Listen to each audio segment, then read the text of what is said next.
Sa mga kalingap diyan 'no, lalong-lalo na yung sa mga nakasubaybay kay Kuya Bal at sa mga nag-aantay sa mga development na pangyari ngayon sa Kalingap world 'no. So, maitatanong lang ako sa inyo guys, mga kalingap. Dapat pa bang makipagdebate si Kuya Bal sa isang taong dati ng kalingap na walang ibang ginagawa kundi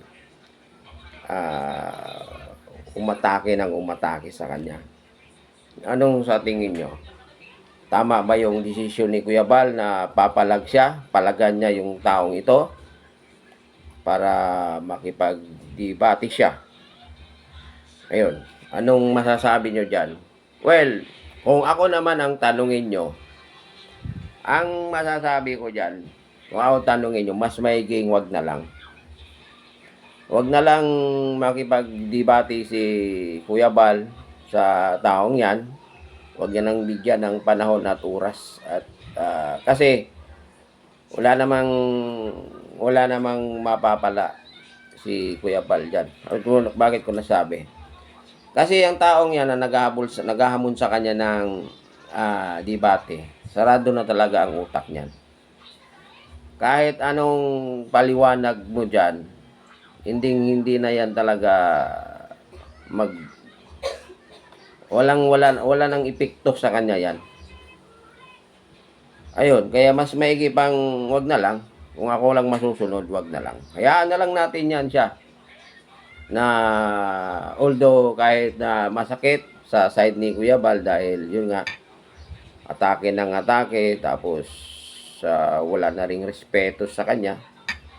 So, bakit mo kailangang bigyan ng atensyon ng ang isang tao na never mo nang nakikitaan ng respeto sa kanya, sa iyo. Binabastos ka lagi. Bastos yung ginagawa eh. So, yun ang masasabi ko. Pero wala tayong magagawa diyan kasi si Kuya Bal pa rin ang masusunod kung papalag ba siya or hindi. Pero yun lang ang opinion ko lang yun. Na kung ako lang, wag na. Kasi wala ka namang dapat patunayan sa si Kuya Bal, sa totoo lang. Wala na siya dapat patunayan diyan sa taong yan. Yung taong naghahamon sa kanya ng debate. Kasi kahit patunayan mo sa kanya, 101% hindi yan maniniwala sa iyo at hindi yan makikinig sa paliwanag mo sa kanya. Kasi sarado na talaga ang utak niya. Ang wala siyang ibang iniisip kundi saktan yung mga damdamin ng mga followers, of course kayo. Saktan yung damdamin nyo. And then saktan yung damdamin ni Kuya Bal. Kaya nga yun. Kaya mas maiging wag na lang. Wag na lang, kung mayroon pang ibang option diyan sa kabila ng pambabatikos, pambubuli, pambabastos, no? Kung ano-ano na lang mga sinasabi sinasabi niya regarding kang Kuya Bal na nakakasakit ng damdamin. So, mayroon pa namang ibang pwedeng paraan para, 'di ba? Pero hindi sa paraan na makipagdebate ka. No? Kasi sa tingin ko, dahil yung taong yan nasasanay na siya sa ginagawa niya regarding sa kay Kuya Bal. Ano yan, kung ano yung nakikita nyo doon sa ginagawa niyang video regarding sa pangbabatikos niya kay Kuya Bal, ganun din yung makikita yung actual na pangyayari pag once na humantong sa magdebate silang dalawa. Yan yung ano dyan. Kasi masyadong maliit na wala siyang ka-respeto kay Kuya Bal. Ganun yun. Kaya kung ako, wag na. Mas maiging wag na. Hayaan na lang Hayaan na lang hanggang sa bagay hindi talaga magsasawa yan saka babatikos kay Kuya Bal kasi nai-enjoy niya na eh. At nakikita niya na sa kabila ng pambabatikos niya kay Kuya Bal ay marami din ang natutuwa sa kanya. And of course, marami din yung nasasaktan. Mas majority, marami ang nasasaktan. Kukunti lang yung natutuwa. No? So, wag na sana.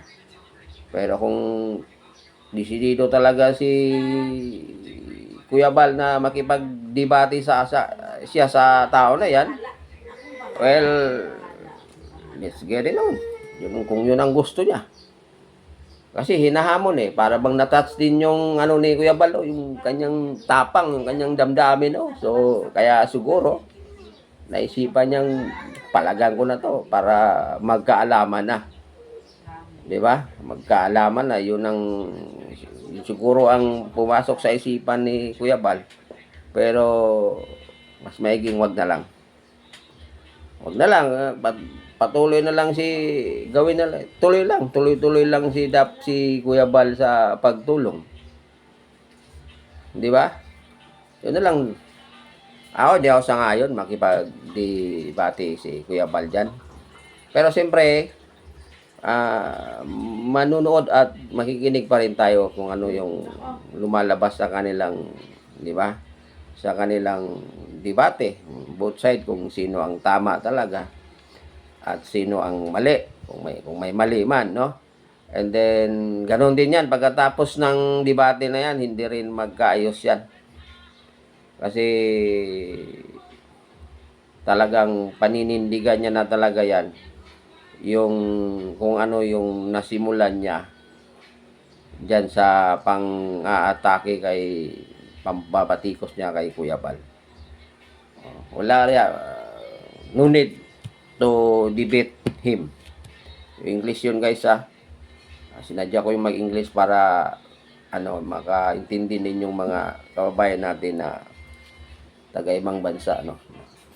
So yun, no need na guys. Kayo guys, sa tingin nyo, tama ba yung sinabi ko na wag na lang or ipagpatuloy? So, kung anong masasabi nyo dyan sa desisyon ni Kuya Bal yan? Kasi naghahamon eh. Iba kasi yung dating ng paghahamon niya. Yung paghahamon niya kasi ng debate, nandyan na yung nangangkantsaw, no? Kinakantsawan niya si Kuya Bal. And then nandyan na yung pambabastos na rin. Di ba? Pambabastos. Yung kanyang paraan ng ng kanyang pagbablog. At nandyan na yung pambubuli. No? Nandyan yan. Kasama lahat yan. Kaya siguro nagdesisyon si Kuya Bal na palagan niya. Kasi masakit din para sa kanya no, na dating kaibigan niya. Dating nanghingi ng tulong sa kanya, nakipagkulab para matulungan na umangat yung channels.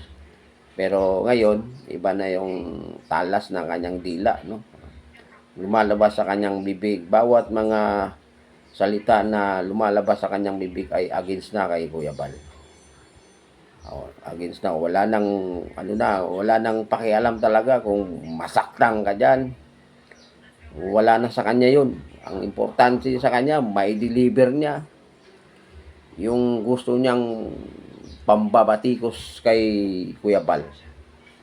Kaya for me, no need to debate him. Kayo, sangayon ba kayo sa desisyon ni Kuya Bal na makipagdebate siya? Or mas maiging wag na lang makipagdebate si Kuya Bal? Kasi nakikita ko parang desidido talaga si Kuya Bal eh. Kung itutuloy ni Kuya Bal yan, good for him. Good for him dun sa nambabatikos. No? Kasi asik bagay so yun lang. Ano sa tingin nyo guys? Dapat ba makipagdebate si Kuya Bal? O hindi na dapat makipagdebate si Kuya Bal? Isipin mo si Kuya Bal, busy yan. Busy yan, araw-araw yan. Pero isipin mo, nagdesisyon siya niya, paglaanan niya ng panahon para debatehin, kumprontahin, no? Baka hindi lang natin alam Baka isa din yan sa mga paraan, naisip na paraan ni Kuya Bal para makumpronta niya etong mamang ito.